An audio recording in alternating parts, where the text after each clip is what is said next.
आदाब दोस्तों, मैं वाजिद अली मयूर चैनल से आपको सबसे पहले तो रमज़ानुल मुबारक की मुबारकबाद देता हूँ। दोस्तों, ये जो रमज़ानुल मुबारक का जो पाक महीना है, ये महीना गरीबों की, यतीमों की, बेवाओं की, मुफलिसों की मदद करने का महीना है। ये महीना सिर्फ जो है एक नमाज पढ़ने का या तरावी पढ़ने का या पर्टिकुलर एक महीने के लिए नहीं है, बल्कि ये एक ऐसी ट्रेनिंग का महीना है जो हमेशा उसको फॉलो करता रहे। और ये सब नमाज, रोज़ा और सब कुछ कंप्लीट होने के बाद हमारे पे एक फ़र्ज़ लाजिम होता है, वो है उतारा ज़कात का। ज़कात का एक ऐसा फ़र्ज़ है, 2.5% जो हमारे पास रकम है उसका 2.5% निकाल कर मुफलिसों और गरीबों को दान करना है। ये दान जो है ईद की नमाज से पहले ही हो जाना ज़रूरी है। इसमें जो वक्त लगेगा वो वक्त भी अल्लाह तबारक ताला की मसलिहत से है और उसकी रज़ा के लिए है। अब हम बात करते हैं कि क्या हम रमज़ानुल मुबारक के महीने के अरकान को, इस इबादत को पूरी तरह से समझ पाए हैं, या हम सिर्फ एक फॉर्मेलिटी करके एक महीने के लिए जो है तैयार होते हैं और फिर उस बात को भूल जाते हैं। आज हमारे बीच में जो है एक ऐसे शख्स हैं, मोहम्मद यासीन साहब, जो हमेशा गरीबों मुफलिसों की खिदमत में लगे रहते हैं। उनकी फ़िक्र, सोच ये होती है कि यार जितना ज़्यादा से ज़्यादा हो सके मैं गरीब मुफलिस लोगों के काम कर सकूं। ये नहीं है कि सिर्फ मुस्लिम समुदाय के लिए है, ऑल ओवर जितने भी समुदाय हैं, हिंदू वर्ग है, ईसाई हैं और जो भी हैं, उन सब के लिए अच्छा सोचना ही नहीं, साथ जाना, साथ जाके उनकी मुश्किलों को आसान करवाना। आज मेरे साथ वो जुड़ रहे हैं और बीजेपी के नेता भी हैं, अल्लाह ने उनको नवाजा भी है इससे। अब मैं उनसे गुफ्तगू करता हूँ इन मामलों में कि ये जो ज़िंदगी है और जो हमारे मुस्लिम समुदाय के जो फ़र्ज़ हैं उन पे कुछ ऐसा वो प्रकाश डालेंगे जिससे कि उनको ये करने की, लोगों की खिदमत करने की प्रेरणा मिली है। पहला सवाल तो मैं उनसे ये करता हूँ कि आप ये बताइए यासीन साहब कि राजनीति का मतलब क्या होता है? राजनीति का मतलब होता है कि समाज को जोड़ना है, अच्छा ही काम होना चाहिए समाज के अंदर। ये नहीं होना चाहिए विवाद वाली बात।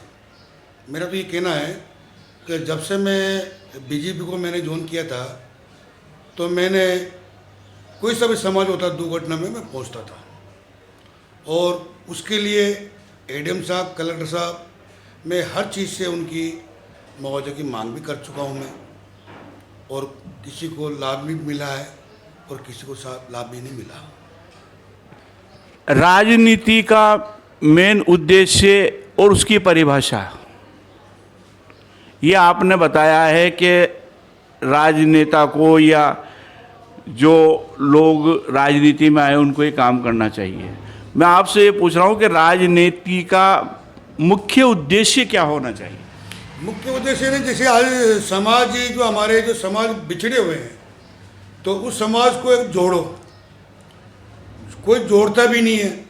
तो इस राजनीति का मुद्दा एक ऐसा हो गया तो मतलब ये एक चम वाली बात हो जाती है इस ज़माने के अंदर ही। तो राजनीति जो राजनीति का वही मुद्दा होगा जिसके पास जो पैसा है, पैसे की राजनीति हो गई, गरीब परिवार की राजनीति नहीं है। आज भाजपा ने मेरे को जिला उपाध्यक्ष का पद दे रखा था ललित जी के ग्रुप का, जी तो आज उनके कार्यकर्ता बन के काम कर रहे हैं हम। जी हमारे को आगे मौका नहीं मिल रहा, आगे हमारी पहचान कैसे बढ़े। जी जब पहचान बढ़ने के लिए जाएं तो हमारे को रास्ता में रोक देते हैं।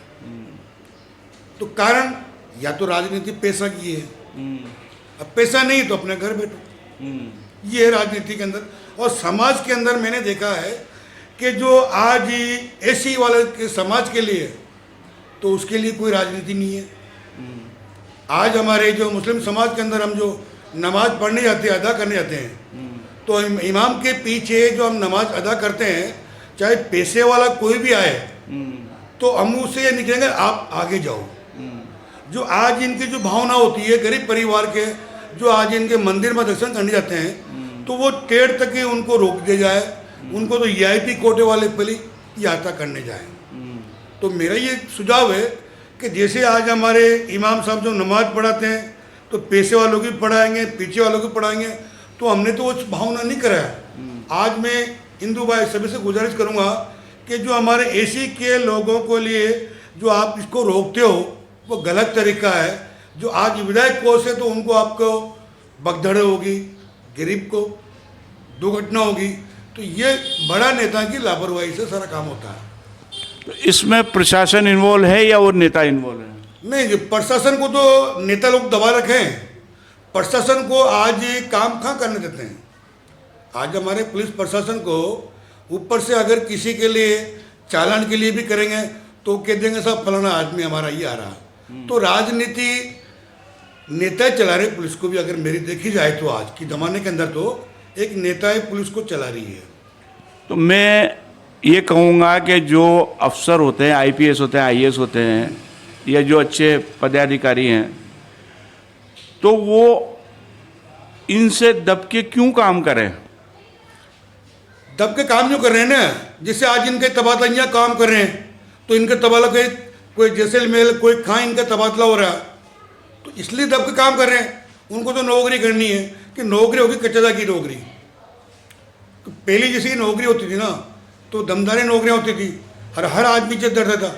अब पुलिस का अगर आप सपोर्ट भी करेंगे तो बाई चांस तो कहेंगे साहब ये पुलिस का मुखबिर है। आज हमारे गुमानपुरा का सेल जी मेंबर मैं बना हूँ, तो हमारे कोर्ट के अंदर ऐसा अपराध होते थे। हमने जो यापा संघ में इस दुकानों की मुख्य अतिथि पे डॉक्टर साहब को, पठान साहब को तैयार किया, फिर आबिद भाई को तैयार किया, तो हमारे एक संगठन बनाया हमने एकता बनाने के लिए, हिंदू मुस्लिम एकता बनाकर, कि आज कोई दुर्घटना होती है हमारे को पुलिस को कोई जरूरत नहीं पड़ती है। तो पहले क्या होता है, हमारे कमेटी के लोग बैठते हैं 25 आदमी हिंदू मुस्लिम के, हम उनको समझा के और फिर बाद में हमको माला पहनाकर पुलिस के सामने माला पहना कर स्वागत कर देते हैं। मतलब उनका समझौता करा देते हो, उनको वहाँ तक नहीं पहुँचने देते और उनको आपस में एक दूसरे के प्रति समर्पित होकर और सद्भावना से आप उनका काम वहीं पर ही निपटा देते हो। जिससे भी आज हमारे मोहर्रम में का जलसा निकलता, अनंत चतुर्दशी का जलसा निकलता, तो हमारे डिप्टी साहब वगैरह, सीआई वगैरह, तो हम एक सेल जी मेंबर के, हमारे हिंदू मुस्लिम के हमारे 50 आदमी है, उसकी एक बैठक लेते हैं। बैठक लेके हम हर आदमी की समस्या सुनते हैं कि जो आपकी समस्या हो वो हमारे को बताइए आप। तो सब समस्या तो यही है हमारे को, जैसे आज अनंत चतुर्दशी का जुलूस जाएगा, कहीं पेड़ की दिक्कत आ रही है, तो हम बगैर परमिशन लगवा छटनी करके हम सारे उनको जाब्ता लेके साथ में निकाल लेते हैं। आज मोहर्रम में 40 के निकलते हैं, काफ़ी परेशानी आती है, तो हम प्रशासन को इतना दुख नहीं देते हैं, खुद हम संगत एक जवान बनकर काम करते हैं। हम अभी बात सिर्फ हिंदू समाज की नहीं है, बात मुस्लिम समाज में भी कमियां हैं, ऐसा नहीं तो है ना। अभी एक दुर्घटना हुई है बाबा जंगली शाह वाले बाबा के यहाँ। ये तो ठेकेदारी की लापरवाही। हाँ, नहीं, वो ठेकेदारी की तो वो है। आज से करीब 2 साल पहले मैंने महापौर को और यूआईटी चेयरमैन को ये लिखित में लेटर दिया था जी कि ये जो कैंपस है और इसके अंदर जो दरगाह का जो महफिल खाना बनाया हुआ है, जी, इसके अंदर जो है आप हिंदू समाज को भी अलाउ करें, देना चाहिए, हिंदू समाज को भी अलाउ करें। तो मुस्लिम समुदाय ने ये उठाया कि साहब वो शराब पी के आएंगे। बेशक। तो मैंने उनसे कहा कि भाई शराब पी के कौन मुसलमान नहीं आ सकता और कौन नहीं शराब पी रहा, इस बात पे क्यों रोक लगाई जाए। वो संपत्ति जो है धारीवाल जी ने अपने स्तर पे उनको महफिल खाना बना के दिया। वो संपत्ति इसलिए है कि वहाँ पे कम से कम पैसे के अंदर में जो है आदमी अपना प्रोग्राम कर सके, शादी ब्याह कर सके। जिनके पास पैसा नहीं है वो बड़े बड़े मैरिज हॉल क्यों जाएंगे। लेकिन उस प्रॉपर्टी को जो है वो टेंडर डाल के या डेकोरेट करवा के पर्सनल तौर पे 18 लाख 20 लाख 25 लाख जो भी उनका टेंडर जो प्रोसीजिंग है उसको कॉन्ट्रैक्टर को दे दिया और कंटिन्यूटी चल रहा वो। अब वो आदमी जो इतना एफर्ट नहीं कर सकता कि साहब मैं तो 25,000 रुपये नहीं दे सकता, मुझे तो 7,000 में कैंपस चाहिए, मैं अपना कहीं से भी कोई भी बाजार से सामान ला के जैसे भी होगा, जैसे मेरी हैसियत होगी, मैं अपना काम कर लूँगा। तो ये जो है ये अराकीन के करी हुई बात है ना, तभी ये विवाद उठाए। अगर ये ऐसा ना हो, 7,000 रुपये आपको तो 7,000 रुपये चाहिए ना किराया, 7,000 रुपये वो पेमेंट कर रहा है, 200-300 रुपये मस्जिद के भी पेमेंट कर देता है वो, ठीक है, सफाई वफाई के भी कर देता है। लेकिन कॉन्ट्रैक्टर को उस गरीब आदमी पे क्यों लादा जाए जो वो 25,000 रुपये दे। वो तो मनमानी कर रहा है ना, तो वो मनमानी कर रहा है। तो वो जो कारिंदे हैं वहाँ के करने वाले, उनकी लापरवाही है, उन्हीं की लापरवाही है भाई। उन्हीं के आज हमारे कोटरी साहिब जमा मस्जिद का हमारा कमेटी का जमात खाना है जी, तो उसकी हम रसीद कटवाते हैं 2300 की, तो हमारी जो समाज की रसीद कटती थी, अब 2500 रुपये हमने किए इसके, भाई 200-300 रुपये सब आएंगे। अब इसके बाद तुम टेंडर लगाओगे तुम्हारा पैसा बढ़ेगा। तो ये तो क्या हुआ, जिसने टेंडर लिया ना तो ये लड़ाने वाला टेंडर वाला काम कर रहा है आपसी में कि नहीं, वहाँ का जो सदर है, वहाँ पे जो सदर नॉमिनेट करा है जी, राजस्थान बोर्ड से जो सदर नॉमिनेट करा है जी, और मैंने पत्र भी दिए हैं और विवाद भी है उनसे मेरा जी। लेकिन उस सदर को भी तो इस बात को चाहिए ना कि हमें तो जो है गरीब आदमियों के लिए, मुफलिस आदमियों के लिए, सबके लिए ही भला करना है। बेशक करना चाहिए, चाहे वो हिंदू समाज से हो या वो मुसलमान समाज से हो, होना चाहिए ना। हाँ। क्योंकि वो हम कहते हैं वसुधा कुटुंब, सब एक ही जोड़े से बनाए हुए लोग हैं और हमें इस बात में भेदभाव नहीं करना चाहिए। तभी जाके हम दूसरे के प्रति अपना प्रेम जता सकते हैं। इंग्लिश में कहावत है, hatred can not conquered by hatred, hatred can conquered by only love. आप घृणा को घृणा से नहीं जीता जा सकता, घृणा को सिर्फ मोहब्बत से ही जीता जा सकता है। सही बात है। तो आपके पास कोई चीज है तो आप उसको दें और उसके साथ अच्छा करेंगे, तभी तो आपको लोग समर्पित होंगे ना। तो ये जो हुआ है ये प्रशासन की और उसकी लापरवाही उनकी है। जो कारिंदे हैं, मेन है जो हमारे जो भी सदर है, हाँ, तो जो भी कोई भी काम पूछ कर सदर के नॉलेज में डालो कि भाई हम ये काम करना चाह रहे हैं, हाँ। आपका क्या सुझाव है। नहीं सर, तो इसकी मीटिंग भी तो लेना चाहिए उन लोगों को। सर इसके अंदर मीटिंग में जो है जिला कलेक्टर का इन्वॉल्वेशन है, तो कानूनी तौर पे बैठना चाहिए लोगों को, हाँ, लेना चाहिए। उनसे आप परमिशन लोगे, आप उसके मालिक नहीं हो। आप जो वक्फ बोर्ड का जो सदर होता है जी, वो कानून की धारा के अंदर में सिर्फ जो है ऑफिस के अंदर स्टेशनरी और कागज खरीद सकता है, कलम दवात खरीद सकता है, इसके अलावा उसको किसी प्रकार का कोई पावर नहीं है। वो संरक्षक है क्योंकि ये तो यतीमों की प्रॉपर्टी है जी। अभी जैसा अभी आ रहा है सामने और ये लोग चिड़े हुए हैं कि मोदी जी ने कानून बना दिया, अलग बिल बना दिया, ये बना दिया, वो बना दिया। तो ऐसी बात नहीं। अब मैं ये कह रहा हूँ कि आज से 30 साल पहले तक क्या तुम लोग सो रहे थे क्या जब तुमने जमीनों के कागज कंप्लीट नहीं कराए? क्यों नहीं कराए? अपनी कमी है, अब तुम्हारी कमी है और क्या। अब तुमने वो कागज इसलिए कंप्लीट नहीं करा पाए क्योंकि जहाँ पे भी वक्फ बोर्ड के प्लॉट थे, वक्फ बोर्ड की जमीनें थी, तुमने अपने स्तर पर जो भी सदर आया उसने अपने हिसाब से बेच दी, उनके नाम रहे। आपको जो है किसी को पट्टा देने का अधिकार प्राप्त नहीं है, कानूनी। आपको पट्टा हस्तांतरित करने का, पट्टा ट्रांसफर करने का भी अधिकार कानूनी नहीं है। वो आपने सबने वो करें तो आप अपराधी तो आप हो रहे हो ना खुद ही है। अब जो मोदी जी कानून लेके आए वो तो कानून ये लेके आए कि इसके अंदर में सारी चीजों की प्रक्रिया होना चाहिए। उनकी जगह तो सही आपने 30 साल तक जो है इस प्रॉपर्टी को ऐसा अनाथ रखा है और इसलिए अनाथ रखा है। मैं नाम बता रहा हूँ आपको, रशीद पेपर वाला है ना, रशीद पेपर वाला ने 2005 के अंदर में वहाँ के कर्मचारियों को नॉमिनेट करा और 5वां वेतन आयोग भी दे दिया, जबकि उन कर्मचारियों ने जो है राजस्थान हाई कोर्ट में ये रिट लगा रखी थी कि साहब हमें चयनित किया जाए, और राजस्थान हाई कोर्ट ने उनसे जवाब मांगा कि साहब आपको चयनित किसने करा है, इसके आप दस्तावेज पेश करें। तो इन्होंने दस्तावेज पेश नहीं करे। रशीद पेपर वालों को ये मालूम है कि ये केस कोर्ट में चल रहा है, मगर उसके बावजूद उसने 2005 के अंदर में उनको 5वां वेतन आयोग भी दे दिया, और दूसरी बात है चयनित भी कर दिया। तो हु इज ऑथोरिटी? आप कौन है साहब? आपने किस तरह उनको दिया, क्यों दिया?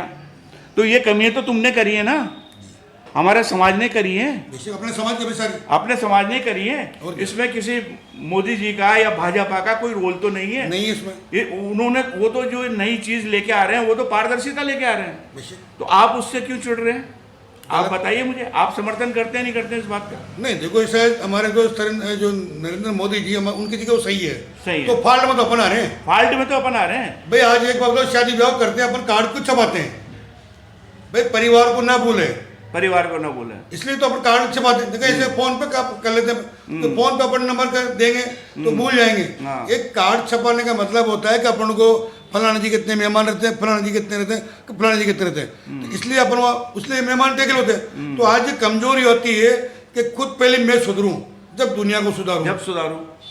और फिर तुम्हें तो ये मालूम है ना कि ये प्रॉपर्टी मुफलिसों के लिए है, बेशक यतीमों और बेवाओं के लिए। वक्फ बोर्ड से इतनी आमदनी है कि एक आदमी को जो है 60,000 65,000 रुपये सैलरी दी जा रही है। अब आप ये बताओ, वो 60,000 और 65,000 रुपये जब मैंने एक RTI मांगी वहाँ से, तो उन्होंने जयपुर राजस्थान बोर्ड ने कह दिया कि हमारे से इन कर्मचारियों का कोई वास्ता नहीं है। RTI मेरे पास मौजूद है। जब राजस्थान हाई बोर्ड का तुम्हारा कोई वास्ता नहीं है, तो फिर वो वहाँ पे क्या राजस्थान बोर्ड को पता नहीं है कि ये यहाँ पे किस तरह से टिक रहे हैं और कितने आदमी टिक रहे हैं? पता तो उनको भी है, सब पता है, सब पता है उनको भी, सब पता है उनको।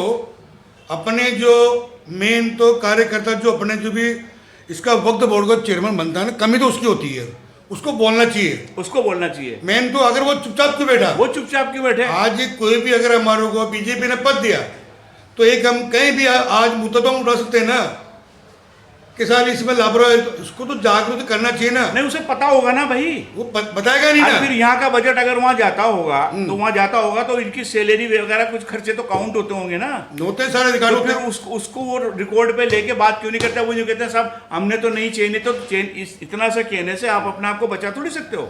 जैसे आज हमारे सविता पे बच्चे जो टीचर लगे हुए तो वक्त बोर्ड से तनख्वाह आती है।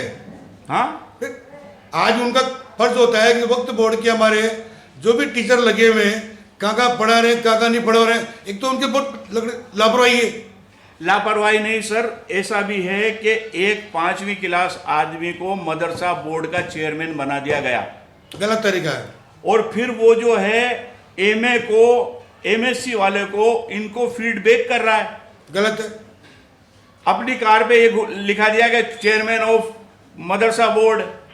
अरे यार, तुम्हें पहले तो ये तो सोचो ना, तुम हो क्या और सरकार क्या कर रही भाई इस बात के लिए? कम से कम ऐसा आदमी तो होना जो कि MA करा हुआ, MA BEd करा हुआ हो, ताकि उन टीचरों को ये भी फॉलो कर सके। हैं आप वहाँ पे जा रहे हैं, किसी को भी जा रहे हैं, उन्होंने कहा ये हमारे साथ सदस्य, तो तुम मुसलमान जो हो, तुम मुसलमान को ही तो खा रहे हो, खा रहे ना, आराम से खा रहे ना, है पूरी वक्त बोर्ड की जमीन बेच खाई, पूरे वक्फ बोर्ड की जमीन बेच खाई। आज उमर भाई थे, उमर भाई ने पूरी जमीनें बेच खाई। हाँ, आज उनकी छवि क्यों खराब हुई है? मैं अच्छी तरह से जानता हूँ रशीद पेपर वाले को। रशीद पेपर वाले के पास मैंने पत्रकारिता करी है जी, मैंने पत्रकारिता करी है जी। और आपको एक छोटी सी बात बताता हूँ, उमर उस वक्त में वक्फ बोर्ड के चेयरमैन थे जी। इत्तेफाक ये हुआ कि उमर साहब ने जो है वहाँ पे प्रेस कॉन्फ्रेंस के लिए लेटर दिया, रशीद पेपर वाले के पास लेटर आया और वो मुझे देके चले गए कि यार थोड़ी ये प्रेस कॉन्फ्रेंस से अटेंड कर लेना। बेशक उमर साहब ने जो भी कुछ कहा मैंने एज इट इज उनके बयान को लेके उस पेपर को छाप दिया। बेशक दूसरे दिन रशीद पेपर वाले आए कि यार ये क्यों छापा? मैंने कहा वो कहेंगे जो ही छापूंगा ना यार, मैं अपने मन से कुछ थोड़ी लिखूंगा कि यार फिर तुम कल से जो है रिजाइन दो, यहाँ पर मत रहना मेरे पास, इस गलती पे कि उन्होंने ये कहा और मैंने छापा। मैंने कहा मुझे कोई फर्क नहीं पड़ता इन बातों से, मैं तो कहूँगा वही जो ऐसा हुआ है। अब रशीद पेपर वाले अपने आप को बहुत अच्छे समझ रहे हैं साहब, वो आए, आज मैं जानता हूँ, वो सब जानते हैं कि उनकी हालत क्या थी और आज बहुत फर्स्ट क्लास है। यार तुम जो लोग अगर इस्लाम को खाओगे, इस्लाम की प्रॉपर्टी खाओगे, तो तुम दूसरों को इल्ज़ाम कैसे दे सकते हो? बेशक। तुम्हारी गैर मुस्लिमों ने क्या करा, उसके अंदर तो कुछ भी नहीं करा ना, जाके वो तो बेचारे देखते भी नहीं है उसको कि वो क्या कर रहे हैं। तो मोदी जी ये कानून लेके आए तो पारदर्शिता के लिए लेके आए ना। अब तुम जो है चिल्ला यूं रहे हो कि तुम्हारे हाथों से वो पावर निकल रहा है, तुम्हारे हाथों से वो पावर निकल रहा है। उनने कहा हस्तक्षेप हो रहा है इसके अंदर में, यार हम कैसे करेंगे? आज ये टेंडर में जो गोलियां चली हैं, ये सारे तो मुसलमान ही है ना, सारे मुसलमान हैं, छावनी के। इसके अपने सदर भी मुसलमान है, वहाँ के जो कारिंदे हैं वो भी मुसलमान हैं। 2 साल से उसका चल रहा था सारा काम, उसमें भी तुम पैसे ले रहे हो 18 लाख 20 लाख रुपए। मैंने कई बार आरटीआई से मांगा है, मैंने कहा तुम्हारी प्रॉपर्टी कितनी है, किस तरह से क्या आमदनी आ रही है, कि वहाँ वक्फ बोर्ड से पूछो, राजस्थान से जो वक्फ बोर्ड में लगाते हैं तो वो नहीं दे रहे। तो ये इससे क्या महसूस हो रहा है आपको? नहीं, मेरा मकसद तो ये है कि जैसे आज हमारे जिसके वक्फ बोर्ड के जैसे हमारे ये चीज़ें बनी हुई है जंग से बाबा के लिए, तो आज हमारी कमेटी जैसे अपन किसी को टेंडर देते हैं, तो मेरा मकसद ये कि जैसे हमारी कमेटी अगर ये सामान खरीद कर गरीब परिवार को भी कभी निःशुल्क करे।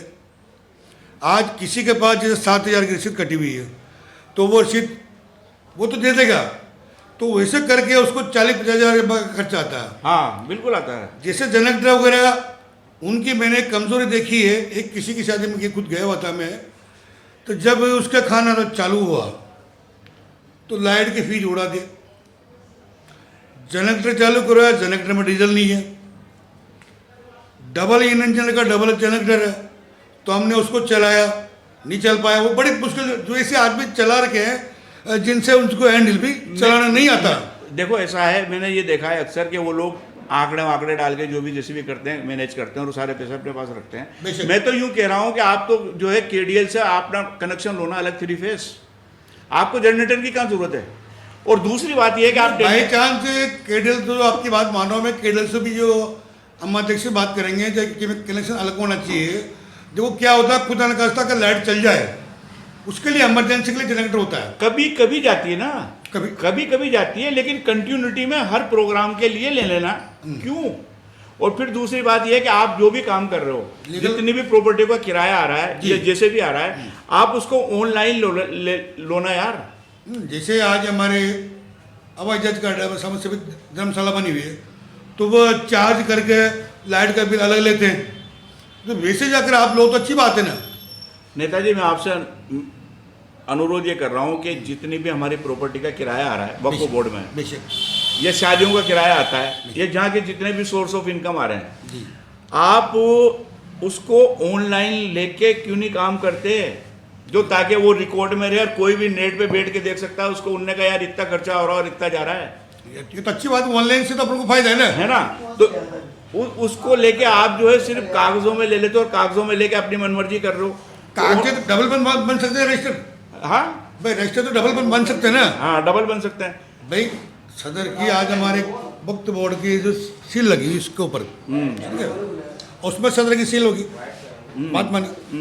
अब अगर डबल उसने अगर रजिस्ट्रेशन कर ले तो आप क्या कर लोगे? ऑनलाइन में अपन को फायदा है। हाँ ऑनलाइन होना चाहिए ना, होना चाहिए, प्रोसीजिंग होना चाहिए। तो ऑनलाइन का, और ऑनलाइन में एक आदमी सारा काम संभाल सकता है, वहाँ पे 10 नौकर रखने की जरूरत भी नहीं है। 10 नौकर रखने की कहाँ जरूरत है वहाँ पे? जो आज है अप्रोक्सीमेटली कम से कम 4-5 लाख रुपए अभी रिट भी लग रही है उसके लिए, कि साहब इनको रख रखा, और ये पैसा तो गरीबों और यतीमों का है। आज जो रमज़ान चल रहे हैं, जो आज रमज़ान से पहले ये दुर्घटना हुई और अब चलेंगे और केस मुसलमानों पे ही लगेंगे, और जो आगे तक की दुश्मनी चलेगी पूरी की पूरी, चलेगी ना। अब यह है कि आप इस बात को यहाँ सुधारते क्यों नहीं? और टेंडर अगर आप ऑनलाइन करवाते हैं तो वहाँ गोली क्यों चलती? टेंडर तो जयपुर वाला भी डाल सकता था, डाल सकते। वहाँ तुमने जो गोली चलवाई और 4 आदमी 5 आदमी को हुआ है, और अब तुम कह रहे हो साहब उसने आगे ऐसा कर दिया और वैसा कर दिया और ये कर दिया और वो कर दिया। क्यों कर दिया यार? ऑनलाइन करवाना है आजकल तो पूरे डिपार्टमेंट में ऑनलाइन टेंडर होता है। और जी का ऑनलाइन सारा टेंडर होता है, सारे ऑनलाइन टेंडर करो, सारा टर्नओवर अच्छा पैसा आएगा उसको करेंगे अपन। तो आज जितना भी आता है किराया आप लेने जाते हो तो किराया ऑनलाइन जमा करवाओ ना, बेशक। ये तो पता चलेगा ना कि किराया कितना आ रहा है और उस जगह की वैल्यू कितनी है। भाई किराया तो है उस जगह का 15,000 रुपए, आप उससे ले रहे हो 3,000 रुपए, और 3,000 रुपए लेके उन्होंने कहा तू तो जा, कोई बात नहीं, बाकी पैसा हमारी जेब में। वही सही हो रहा है ना, है ना। अब वो अगर 15,000 रुपये आता है तो आज मैं कह रहा हूँ कि वहाँ पे करोड़ों रुपए की इनकम है। और फिर मैं ये नहीं कह रहा संप्रदाय के लिए, आप हिंदू संप्रदाय को भी वहाँ से बाइफरगेट क्यों कर रहे हो? देना चाहिए। आप उनको भी दो, जो पहले आएगा वो लेगा, पैसे वो भी दे रहे हैं। ये टेंट वेंट की व्यवस्था है, वो आदमी जो किराए पे ले रहा है वो जाने, उसका काम जाने, वो कहाँ से लाता है, क्या करता है, ये उससे तुमने क्यों करा है? उसको जरूरतमंद की चीजें नहीं लगा रहा वो। बस आज हमारे इस जमाने के जमात खाने के अंदर क्या होता है, तो कोई भी चीज़ अगर इसको अपन को करेंगे तो सारा काम होगा ना। आज इसके ऑनलाइन से आज इनकी जो आमद हुई, आज जो हमारे सदस्य साहब नए बने, हमने उनको हिसाब संभाला, आज जो पैसा कुछ भी लेके खुद आ रहे हैं सदस्य साहब, और कुछ हमारे जो कमेटी का पैसा वो भी लग रहा है। तो आज ये से उस चीज़ के लिए अपना जो पैसा इकट्ठा होने के बाद तो पता लगे अपने इसका जंगली सभा को कितना पैसा है, पता नहीं लग रहा ना, पता नहीं लग रहा और बता भी नहीं रहे। कौन बताएगा? पूछने वाला कौन है? अब जो से आज टेंडर के लिए ये लड़के मरे, ये अच्छी बात है क्या? ये समाज की बदनामी हो रही है, ये अच्छा मैसेज ऊपर जाएगा, गलत तरीका इनका। एक समाज के लिए उसके लिए आप लड़ रहे हो, उसको बैठ कर तुम ऑनलाइन टेंडर पर हो ना, कहाँ दिक्कत आ रही था उनको? आप इस बारे में, इस समुदाय के बारे में क्या कहना चाहेंगे? मेरा तो देखिए मेरी बात सुनिए। हाँ। हमारे अंदर नबी करीम सल्लल्लाहु अलैहि वसल्लम का इरशाद पाक है कि आप किसी दुश्मन के साथ भी बुरा ना करें। बेशक आप किसी को, इसके लिए आयत भी है, बेशक कुल या अय्युहल काफिरून, उनको वो जैसा करते हैं वो उनके लिए है और आप जैसा करते हो आपके लिए है। बेशक। तो आप इस मामले में, एक संवेदनशील मामला है ये हमारे बीच में, तो इस मामले में आप क्या सोचते हैं और क्या होना चाहिए पर्टिकुलर? और सरकार ने जो करा है वो हमारे लिए अच्छा करा है, या मतलब हमारे लिए जो कुछ लोग कह रहे हैं कि साहब इन्होंने यूँ कर दिया और हमारे कब्रिस्तान छीन लिए जाएंगे और हमारी दरगाहें छीन ली जाएंगी, क्या ऐसा मैटर समझते हैं आप? नहीं, देखो शायद सुनने मेरी बात ही, मेरा तो एक सुझाव है, कभी तो आज अपनी है। मैंने एक उदाहरण दिया था आपको कि शादी ब्याह में अपन कार्ड कुछ छपाते हैं, तो अगर कोई भी अगर अपना प्रॉपर्टी कर देंगे उसका पहले कागज बनाओ, उसके बाद बिल्डिंग खड़ी करना चाहिए। अब अगर अपने पास कागज नहीं तो अब वो तो कहेंगे साहब यहाँ पर जमीन बनाओगे, तो सरकार तो उनकी चलेगी ना। अगर आपको बस सबूत नहीं तो क्या चलेगी आपकी?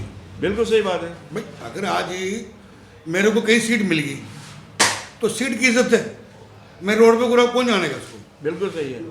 तो इसकी पहचान के लिए अगर आज ही अपन कोई भी शादी ब्याह करा तो बुक कराएंगे पहले के फलान तारीख को अपन ये हौसला करेंगे, ये करेंगे, ये करेंगे, इसको हलवाई को पैसा देंगे, तो ये अपन क्यों देते हैं? तो एक अपनी मोहरा लग जाता। तो ये कमी अपने जो मुसलमानों की है। आज कोई भी संपत्ति बनाएंगे हमारे, कोई भी मजार की है, तो आप उसका कोई कागज क्यों नहीं बना रहे? बनाना चाहिए ना। कागज क्यों नहीं बना? सरकार मना थोड़ी कर रही कागज बनाने के लिए। भाई सबूत तो दो ना। सबूत देंगे जब कागज बनाएगी। बिल्कुल। और फिर आप कह रहे हो हमारे साथ नाइंसाफी हो रही है। आज हमारे ये पालवाल बाबा की मजार की बात थी, कुछ समय में इसी बात हो गई थी, अभी तक भी उसका वो मस्जिद का काम नहीं चल रहा।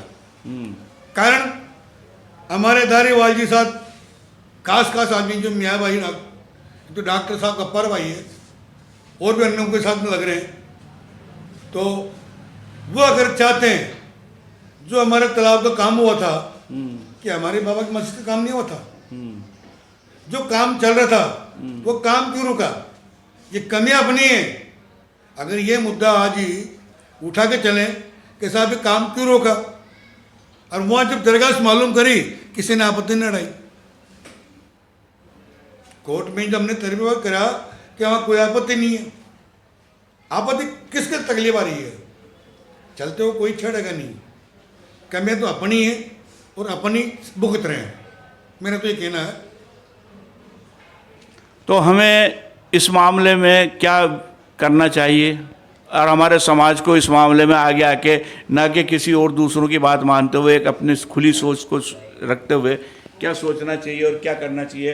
और जो युवा पीढ़ी है जो अंधेरे में जी रही है इस तरीके की बातें करके कि साहब जो है हिंदू समाज जो है हमारा दुश्मन है, इन मामलों को हमें क्या समझना चाहिए? देखो ऐसा है, अगर आज मेरी औलाद ही, मैं अगर वो गलती करा, अगर औलाद को डांट दूंगा ना तो वो आगे नहीं बढ़ेगा। कारण बाप का फर्ज है